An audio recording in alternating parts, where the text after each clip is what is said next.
İndi səngiyən döyüşlərin ağır-acı dolu xatirələrini yaşadan bu səngərlərdə əslində onun sakinlərindən başqa heç nə dəyişməyib.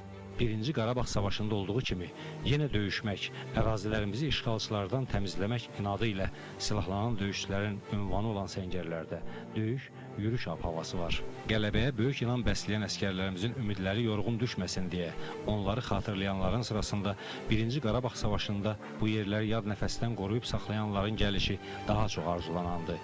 Dünənin döyüşçüləri Birinci Qarabağ Savaşının iştirakçıları, davamçılarının görüşünə tez-tez gəlirlər.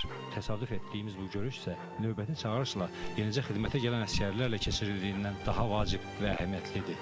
Bir vaxtlar heç bir əmr, göstəriş gözləmədən silahlanıb bu yerləri qoruyan döyüşçülərin xatirələri, keçdiyi döyüş yolu gənc əskərlər üçün ən böyük məktəb, ən böyük dərsdir.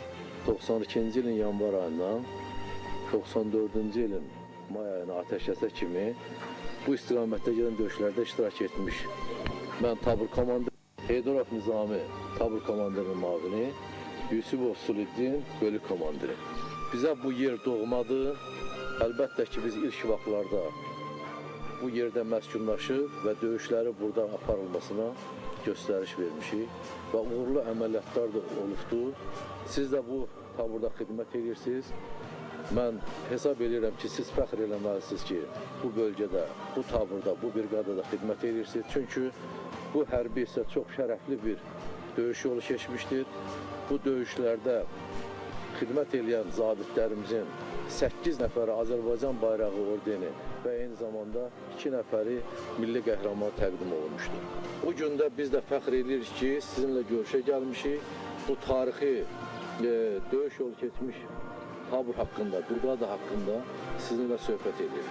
Mən hesab edirəm ki, siz bununla fəxr eləməlisiniz və bir mübariz kimi, Fərid kimi, Əhməd kimi oğulların o keçdiyi bu yaxınlarda, yəni avqust ayında döyüş əməliyyatı ki, aparmışdı tək başına mübariz və onların davamçıları olmalısınız siz.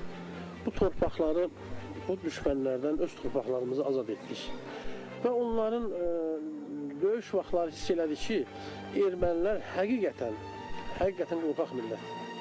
Sizi inandırım ki, bir balaca hücum olsa, siz orada erməni nəinki hücumunu dayanıb özünü müdafiə eləməsini, onlar güllə atmadan, yerlərini bildirmədən qaçacaqlar.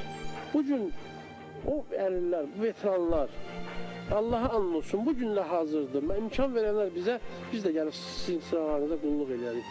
Vətənə, torpağa qulluq eləmək ən şərəfli işdir. Bugün siz Azərbaycanın, vətənin ən gözəl, ən qaymaq oğullarısınız.